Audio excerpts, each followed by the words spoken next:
Good morning and welcome back to my YouTube channel. Children, lastly we have seen determiners, its kinds, classification, and definitions complete elaboration. What is determiner? How can we come to know the difference between determiner and adjectives? How to recognize the words of determiners and adjectives? And I had promised you to bring another part of determiners that I'm going to start today. I'll teach you the second part of determiners. In this part, you will see and completely understand the kinds of determiners. So, without wasting time, let's come to the point.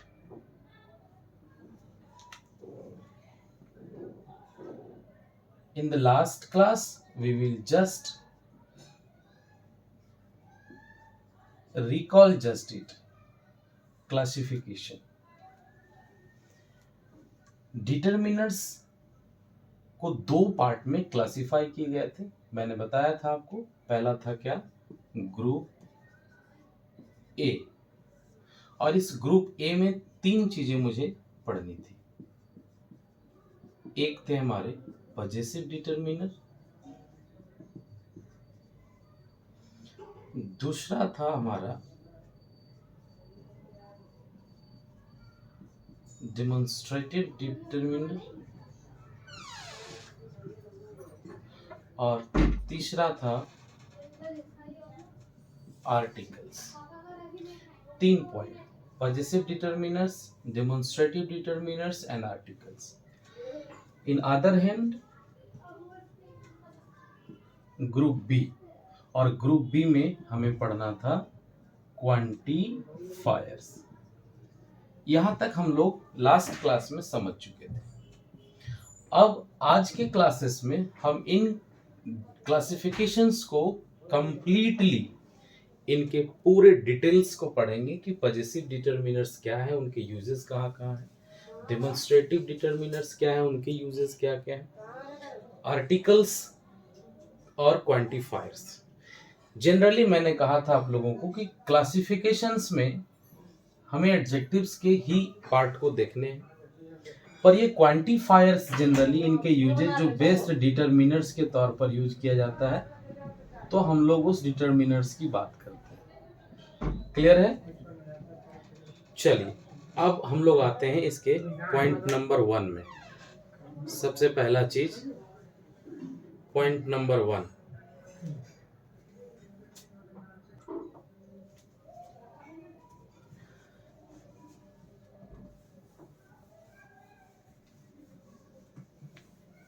Okay. So possessive determiners,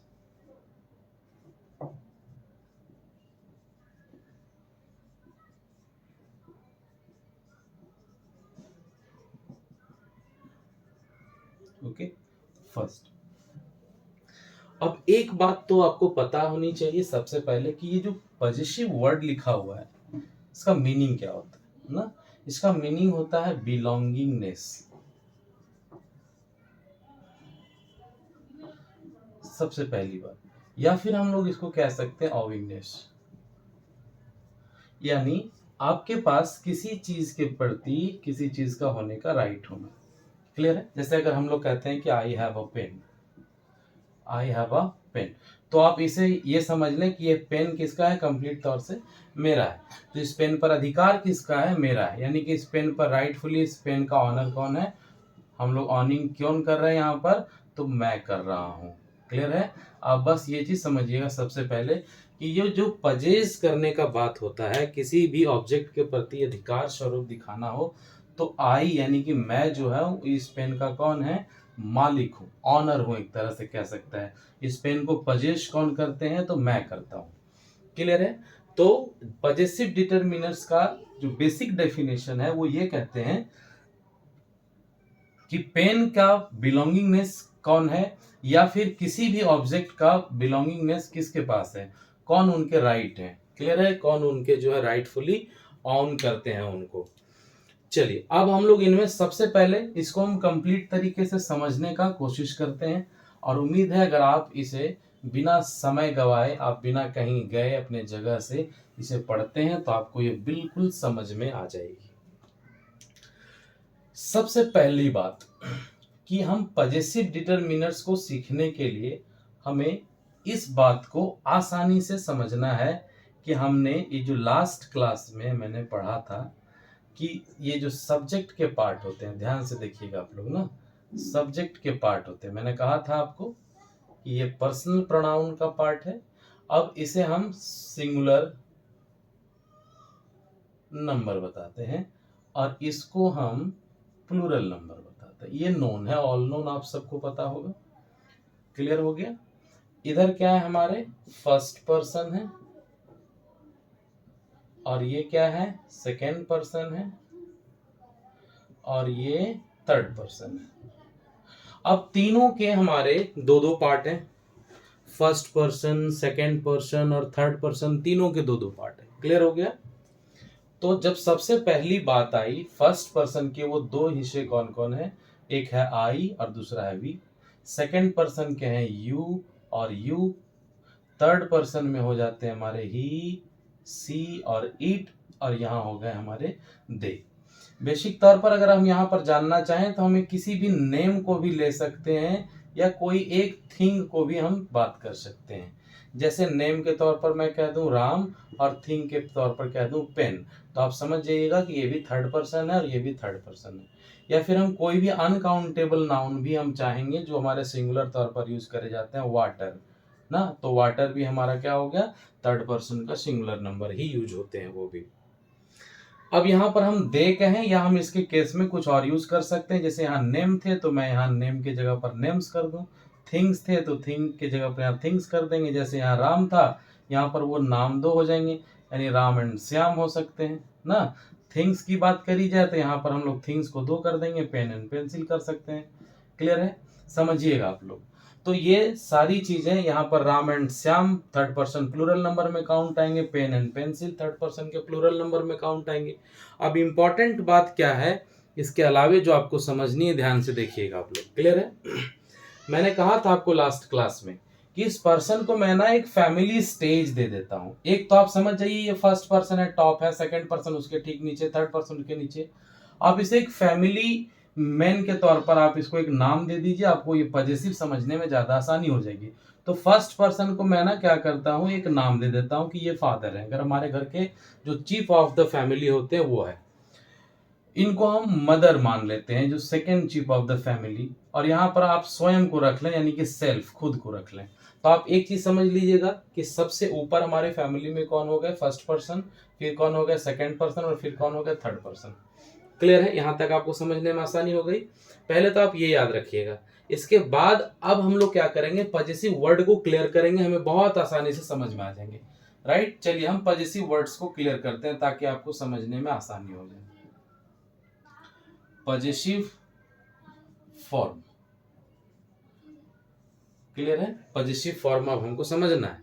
तो positive form को समझने के लिए आपके पास दो options है। Clear है, मैं इसे थोड़ा और क्लियर कर देता हूं ताकि आप कंफ्यूजन में ना रहे। मैं एक जगह लिख देता हूं पर्सन, हाँ, या फिर प्रोनाउन, और दूसरे पार्ट में हम लोग लिख देते हैं इसी का जुड़ा हुआ पॉजिटिव डिटरमिनर्स हो गए हमारे पास। ध्यान से समझिएगा बच्चे, थोड़े देर के लिए भी आप अगर अपने वीडियोस को ऑफ करके या स्किप करके आगे बढ़ जाएंगे तो शायद ये चीजें आपको समझ में नहीं आएंगी। क्लियर है। अब देखिए, ये चूंकि कंप्लीट तौर से इससे जुड़ा हुआ ना, यहाँ पर फर्स्ट पर्सन होंगे, यहाँ पर सेकंड पर्सन होंगे, यहाँ पर थर्ड पर्सन होंगे, तो बेसिकली ये तीनों मिला करके ही हमारे पास यहाँ पर यूज करे जाएंगे पर्सन के तौर पर।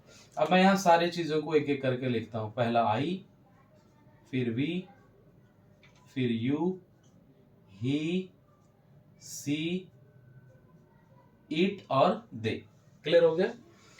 अब एक चीज तो आपको पता होनी चाहिए, क्या, कि सर आई का पॉजिटिव क्या होता है। तो आई का होता है माई, वी का आवर, यू का योर, ही का हीज, सी का हर, इट का इट्स और दे का देयर।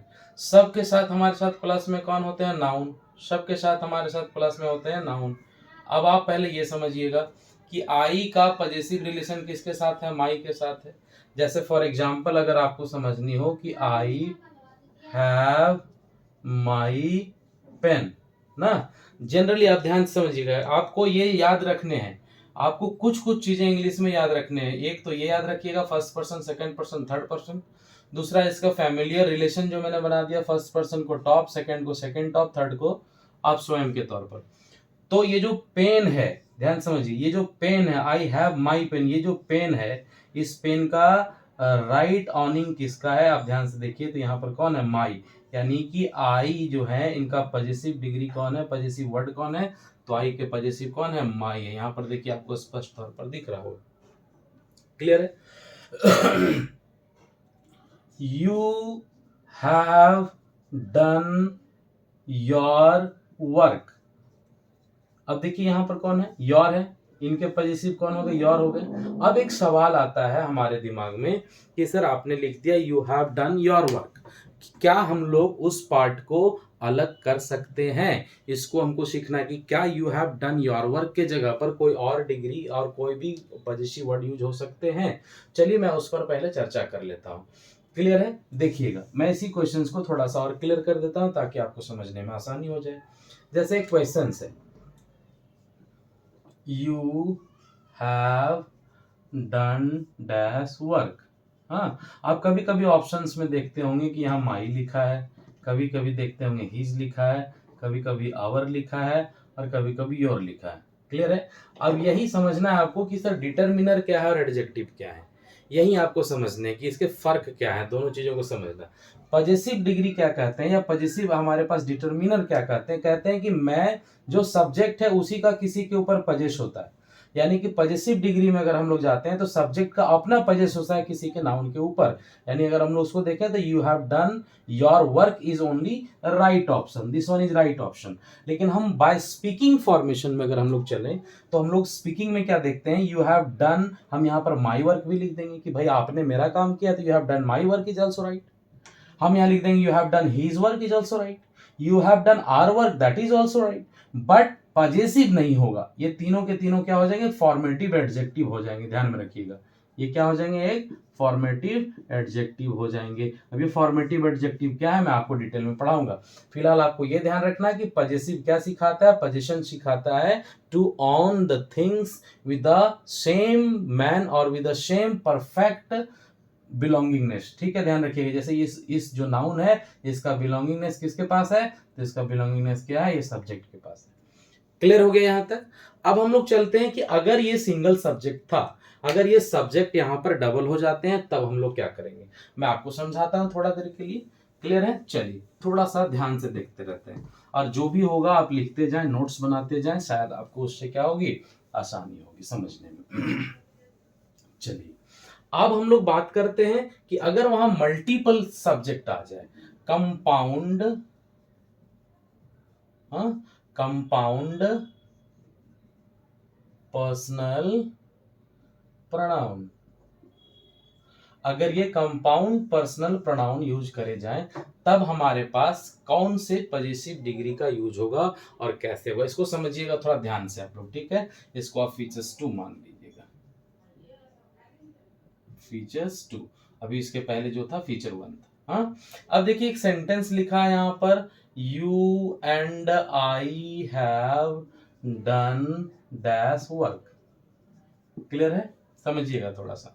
अब आपको दिमाग में याद रखना है कि सर ने जो कहा था वो फैमिली रिलेशंस को, उसको आप समझिएगा थोड़ा सा। मैंने फैमिली रिलेशंस को एक्टिव करते समय, बताते समय आपको 3 सारी बातें बताई थी। क्या क्या था वो बातें मैं एक बार दोबारा यहाँ पर लिख देता हूँ ताकि आपको समझने में आसानी हो। मैंने कहा था कि आप फादर को मान लीजिएगा फर्स्ट, फिर मैंने कहा था मदर को मान लीजिएगा सेकंड, और आपने को यानी कि सेल्फ को मान लेना है 3। अब इसको ऐसा क्यों कहा मैंने, आप समझिए, मैं तो एक बात बता रहा हूं आपको कि ऑल 3 आर सिटिंग टुगेदर, आप तीनों एक साथ बैठे हुए हैं, you, your mother and father. तो आप बताइए इन तीनों में से डिसीजन परफेक्टली लेने का राइट किन के पास होता है? कोई भी चीज के प्रति परफेक्ट डिसीजन लेने का या फर्स्ट डिसीजन लेने का राइट किन के पास होता है? तो फादर के पास होता है। इसका मतलब ये कि जहां पर फर्स्ट पर्सन, सेकंड पर्सन और थर्ड पर्सन तीनों भी हो जाए लिखे हुए, तो उनमें से तीनों में से first person, second person, third person रहेंगे तीनों के। तो एक तो ये तीनों होने के बाद इसका मतलब क्या हो गया बच्चा कि ये तीनों क्या हो गया, एक प्लूरल स्टेज में यूज हो रहा है। पहले समझ जाइएगा कि तीनों किस केस में यूज हो रहा है? एक प्लूरल स्टेज में यूज हो रहा है। इसमें कोई शक हो गया? नहीं सर। तो तीनों जब प्लूरल स्टेज में यूज हो रहा है तो ऑब्वियसली इस तीनों में से बड़ा कौन है, राइटियस कौन है, डिसीजन मेकर कौन है? तो ऑब्वियसली ये फर्स्ट पर्सन है। फर्स्ट पर्सन में कौन होते हैं? आई होते हैं। और आई का प्लूरल क्या होता है? वी। यानी जब भी ये तीन बैठे रहेंगे कहीं साथ में तो हमेशा वी का जो पॉजिटिव डिग्री होगा वही यूज होगा, यानी आवर होगा। पहला केस आप ये याद रखिएगा। क्लियर हो गया? दूसरा केस आपको क्या याद रखना है कि दूसरा केस मान लीजिए सर फर्स्ट पर्सन यूज नहीं हो रहा है कहीं पे। अब कौन है? 2 एंड 3, यानी सेकंड पर्सन है और थर्ड पर्सन है। तो सेकंड पर्सन और थर्ड पर्सन दोनों है। अब ध्यान रखिएगा, दो है, first second person third person, यानी कि सेकंड पर्सन हम किन को माने थे? मदर को। थर्ड पर्सन कौन है? हम स्वयं है। तो अब ये हम दोनों हैं। तो हम दोनों में से डिसीजन मेकर कौन है? तो हम दोनों में से डिसीजन मेकर ऑब्वियसली हमारी मदर है, यू। तो इनका हमेशा जब भी हम लोग यूज करेंगे तो यहाँ पर हमेशा योर यूज होगा। यानी अब आप सेंटेंस में आकर के देखिए, लिखा है एग्जाम्पल के तौर पर कि यू एंड आई। तो यू कौन है बताइए? सेकंड पर्सन है, यानी कि हम इसको क्या मान लेंगे? मदर। और यहाँ पर कौन है? आई, यानी कि सेल्फ। अब बताइए कि ये दोनों में से डिसीजन मेकर कौन है? तो डिसीजन मेकर कौन है? हमारे यू है। तो यू के अनुसार से पॉजिटिव हमारा यहाँ क्या होगा? योर होगा। सही है? सही है क्या? नहीं है, गलत है। क्यों गलत है? अब आपके पास पता होने चाहिए कि कहीं हम सब्जेक्ट को गलत तो फाइंड नहीं कर रहे हैं। इसलिए आपको समझना होगा कि ये देखिए, आपने यू सही लिखा कि यू कौन है? मदर है। लेकिन हमने आई को क्या लिख दिया? सेल्फ। आई का मतलब मैं होता जरूर हूं, ये मानकर चलिएगा कि आई का मतलब मैं होता जरूर हूं, पर आई जो है यहाँ पर सेल्फ नहीं है। आई कौन है? First person. और फर्स्ट पर्सन कौन होते हैं? हमारे फादर होते हैं। तो फादर का डिसीजन मेकर कौन है? मदर। और फादर में से ऑब्वियसली फादर है। तो अगर हम यू एंड आई को प्लूरल केस में फॉर्म करेंगे तो आई का प्लूरल क्या होगा? देखिए यहाँ पर जहां आई है वहां पर यू क्या हो जाएगा? ये गलत है। तो यहाँ पर क्या होना चाहिए? आवर होना चाहिए। हमेशा पॉइंट को ऐसे समझिए ताकि आप कहीं डाउट में ना रहें। क्लियर हो गया? मैं थोड़े बहुत और एग्जांपल्स दे देता हूं ताकि आपको समझने में आसानी हो जाए। चलिए मैं एक और सेंटेंस ले लेता हूं यहाँ पर। अब कहीं लिखा है, सेंटेंस नंबर 2 में हम दे देते हैं, यू एंड राम। ठीक है? You and Ram dash, sorry, you and Ram have done dash work. ठीक है, ध्यान रखिएगा, you and Ram dash done your work, या योर या ही जो भी होगा। तो यू सब्जेक्ट है, तो यू के अनुसार से पहला ऑप्शन होगा योर, राम के अनुसार से दूसरा ऑप्शन होगा हीज, और तीसरा ऑप्शन हो सकता है दियर, चौथा ऑप्शन हो सकता है यहाँ पर क्या? चौथा ऑप्शन हो सकता है आपके अनुसार से योर। हाँ, ये 4 ऑप्शंस हैं। चारों की विजिबिलिटी आप लोगों की क्लियर है? 4 ऑप्शंस के नहीं, विजिबिलिटी क्लियर नहीं है, इसलिए मैं आपको बता दे रहा हूं। मैं ऑप्शंस को इधर लिख देता हूं ताकि आपको समझने में आसानी हो जाए। क्लियर है? फर्स्ट ऑप्शन है your, second option his, third option हो गया हमारा आवर, और फोर्थ ऑप्शन हो गया हमारा दियर। ये 4 ऑप्शन है। अब ये 4 ऑप्शंस को आपको पुट करने, सेंटेंस क्या है आपका? यू एंड राम, यानी कि यू कौन हो गया? सेकंड पर्सन मदर, और राम हो गया थर्ड पर्सन ये कि मैं। तो आप समझिएगा सेकंड पर्सन और थर्ड पर्सन में बड़ा कौन है? तो राइट यस कौन होगा? Second person. तो सेकंड पर्सन का कौन है? यहाँ पर योर है, यहाँ आप योर मार दीजिएगा।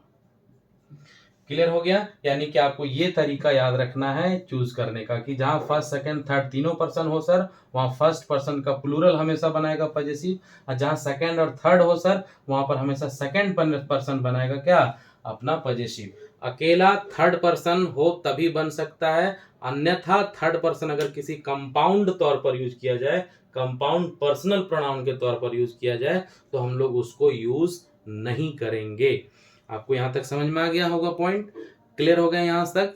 चलिए अब हम लोग आते हैं केस नंबर 3, यानी फीचर्स नंबर 3 को स्टडी करेंगे। क्लियर है? तो जब हम फीचर्स नंबर 3 को स्टडी करेंगे तो आपको थोड़े से सावधान होने होंगे, क्योंकि फीचर्स नंबर 3 थोड़ा बहुत प्रॉब्लमेटिक है। क्लियर है? चलिए फीचर्स नंबर 3 में भी आ जाते हैं। वीडियो थोड़े लंबे होंगे, आप परेशान मत होइएगा, क्योंकि सीखने के लिए थोड़ा समय देना पड़ता है। हाँ, ध्यान रखिए, मैंने पहले ही कहा कि आप एक बार पढ़ेंगे तो आपको प्रॉब्लम खत्म हो जाएगी। चलिए, तो तीसरा प्रॉब्लम है हमारा features 3। Okay, so let's see now features 3।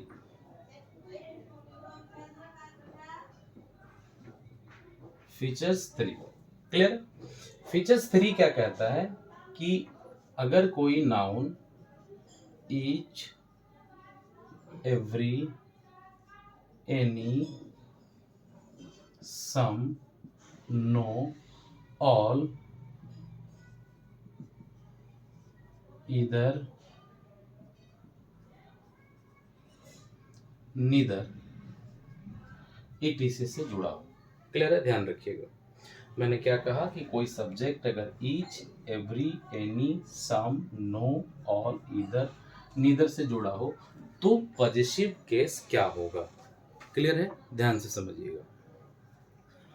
सवाल बहुत टिपिकल है, जवाब बड़ा आसान है। Each boy has completed dash project. ठीक, ध्यान रखिएगा। ईच किसको रिप्रेजेंट करता है? मैंने कई बार पढ़ाया आप लोगों को। ईच किसको रिप्रेजेंट करता है? सिंगुलर सब्जेक्ट को। क्लियर है? सिंगुलर सब्जेक्ट के साथ ये क्या है? ये एक मेल है, क्योंकि मैंने कहा सिंगुलर सब्जेक्ट थर्ड पर्सन के जब हो तो हीज और हर दोनों ऑप्शंस में आ जाते हैं। क्लियर है? तो यहाँ पर ईच जो है वो सिंगुलरिटी को फॉलो करता है, इसलिए हम लोग यहाँ पर आंसर में क्या करेंगे? हीज करेंगे। क्लियर है? Doubt finish.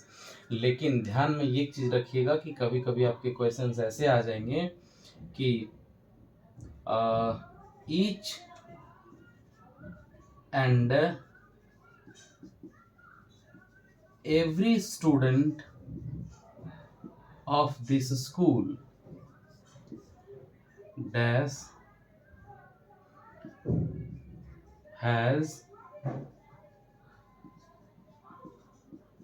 क्वालिफाइड हिज और हर या इट्स और जो भी होंगे यहाँ पर डिग्री। तो यहाँ पर ऑप्शंस में जो भी हो सकते हैं। ऑप्शंस में जो भी होने का मतलब क्या क्या है? ऑप्शन में हीज हो सकते हैं, ऑप्शन में हर हो सकता है, ऑप्शन में देयर हो सकता है ना। चलिए हम लोग ऑप्शंस की बात कर लेते हैं थोड़े से।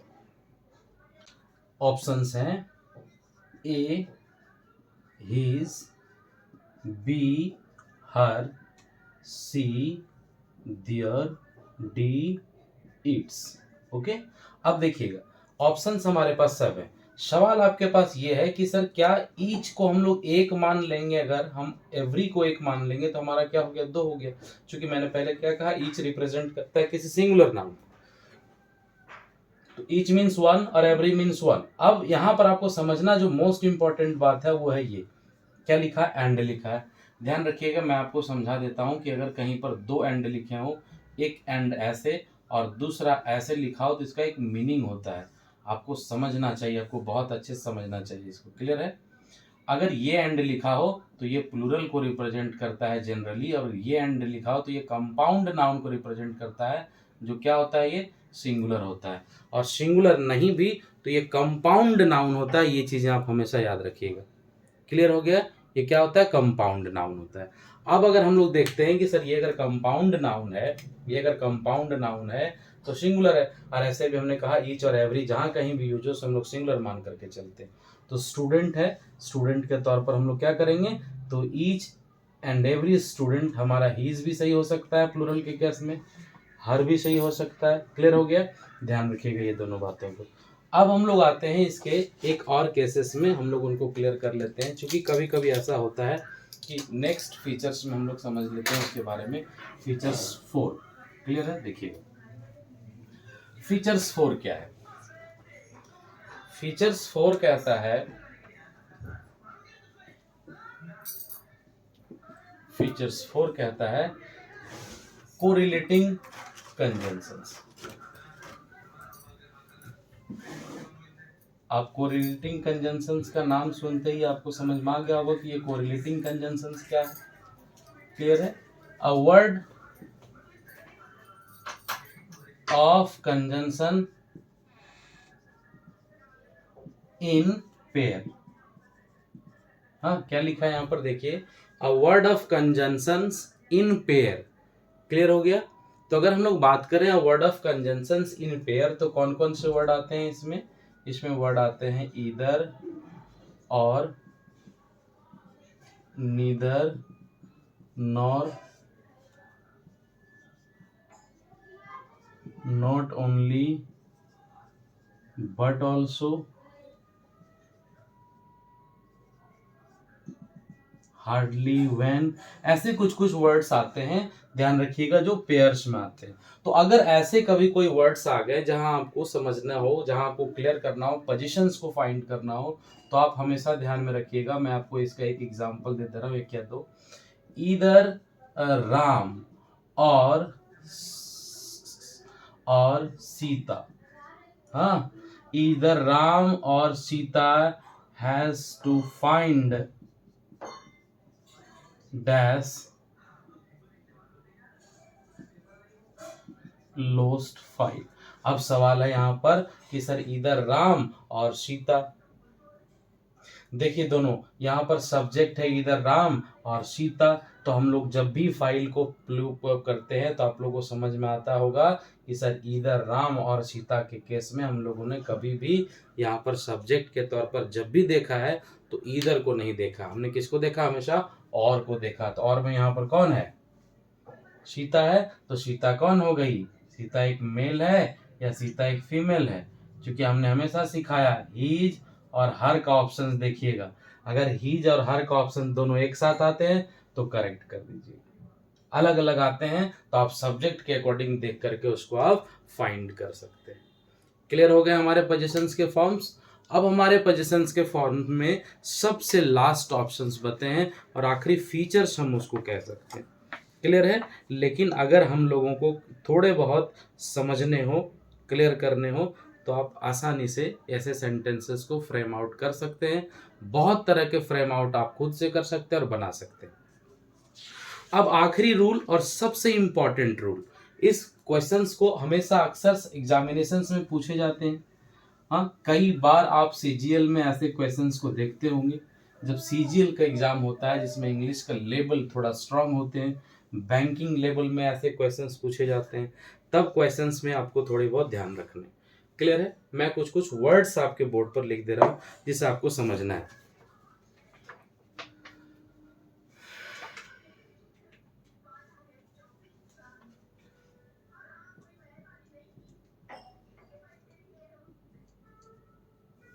Features 5।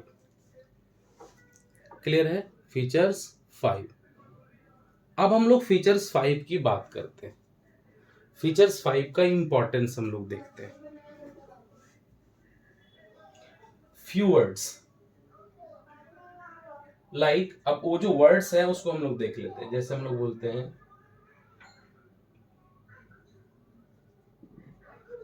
Separation, leave, excuse, mention, report, pardon, right, favour, etc.. ध्यान रखिएगा, ये कुछ जो वर्ड्स मैंने लिखे हैं, जनरली इस वर्ड्स को थोड़ा समझिएगा कि सर ऐसे केसेस में जब आपके पास, कभी कभी ऐसे केसेस में जब आपके सवाल पूछे जाते हों और वहां पर अगर पॉजिटिव केस की बात करी जाए तो सेंटेंसेस थोड़े डिफिकल्ट हो जाते हैं। क्लियर है। जैसे एक सेंटेंस मैं बता दे रहा हूं, आप लोग थोड़ा समझिएगा। इस जनरली ऐसे सेंटेंसेस को आपको माइंड में याद रखने होंगे। क्लियर है, एकदम कंप्लीट तरीके से। जैसे एक सेंटेंस है,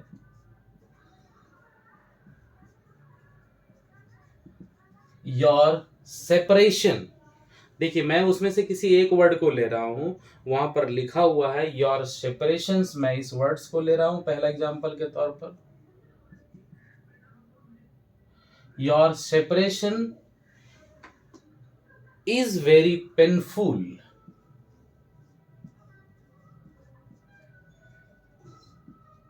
टू मी। क्लियर है? Your separation is very painful to me. अब थोड़ा ध्यान रखिएगा, हम लोग यहाँ पर पोजीशन का यूज कहाँ किए, यहाँ पर किए। तो जनरली जब हम इस सब सेंटेंसेस को फॉलो करते हैं तो ऐसे पोजीशंस का यूज नहीं किए जाएंगे। तब यहाँ पर क्या लिखा जाएगा, separation from you is very painful. ऐसे केसेस में पोजीशन को फॉलो नहीं किया जाता है। हम लोग जनरली एक सेंटेंस हमेशा बोलते हैं, I beg your pardon please, या I beg your favour please. आप अक्सर ऐसा सेंटेंसेस बोलते होंगे, I beg your favour please. हम जनरली ऐसा सेंटेंसेस का यूज करते हैं, या I beg your pardon please ना, ध्यान रखिएगा। तो हम लोग जब ऐसे सेंटेंसेस की बात करते हैं, अक्सर जब आप ऐसे सेंटेंसेस को यूज करते हैं तो ध्यान में हमेशा ये रखना है कि क्या आप सही है या गलत है। आपको हमेशा याद रखना है कि ये सेंटेंस जो है वो करेक्ट नहीं है, इसको हम लोगों को करेक्ट फॉर्म में यूज करना है। तो इसका करेक्ट फॉर्म हम लोगों के पास क्या होगा, जो हम लोग यूज करेंगे, इसका करेक्ट फॉर्म क्या करेंगे, जस्ट अ सेकेंड, सॉरी। इसका करेक्ट फॉर्म क्या होगा, अब हम लोग देखिए कि इसका पोजीशन क्या यूज किया हुआ, योर किया हुआ, फेवर और पार्डन। मैं यहाँ किसी भी वर्ड्स को ले सकता हूँ, आई बेग योर एक्सक्यूज प्लीज। तो ऐसे सेंटेंसेस हमारे क्या होते हैं, जनरली गलत होते हैं ना। तो हम लोग इसको क्या बनाएंगे, सेंटेंस को जब हम राइट फॉर्म में लिखेंगे तो I beg favour from you please. Sentences को देखिए, हम लोगों ने क्या लिखा सेंटेंसेस को, कि सर ऐसे केसेस में पोजीशन का यूज नहीं होता है। आप हमेशा याद रखिएगा। तो किस किस वर्ड में पोजीशन का यूज नहीं होता है, आप देखिए इन केस में पोजीशन का यूज नहीं होता है। अब आपको बहुत सारे एग्जाम्पल्स खुद से क्रिएट करने हैं। आप अलग अलग कहीं पर भी, जहां भी आपको प्रैक्टिस करने के मौके मिल जाए, आप प्रैक्टिस करिए, समझिए, उसको फॉलो ऑन करिए। सबसे बड़ी चीज ये कि आज आपको पॉजिटिव डिग्री का एकदम डिटेल में कंप्लीट क्लास दिया गया। अगर आप इस पॉजिटिव डिग्री को पूरे तरीके से पढ़ते हैं, पॉजिटिव मैं बार बार कह रहा हूँ, मुझे डिग्री फ्रेम करके कह रहा हूँ ताकि आपको समझना चाहिए कि पॉजिटिव के अलग अलग तरह के 5 फंक्शंस हैं, 5 फीचर्स हैं। अगर आप उसे पढ़ते हैं तो आप उसे कभी भी नहीं भूलेंगे, जीवन भर आपको किसी तरह का समस्या नहीं होगा। ये पॉजिटिव डिग्री के कंप्लीट डिटेल्ड वीडियो थे और ये डिटरमिनर का पहला पार्ट था, यानी कि ग्रुप 1 का, ग्रुप ए का फर्स्ट क्लासिफिकेशंस थे पॉजिटिव डिटरमिनर्स। दूसरे वीडियो के साथ हम लोग कल मिलेंगे नेक्स्ट क्लास में।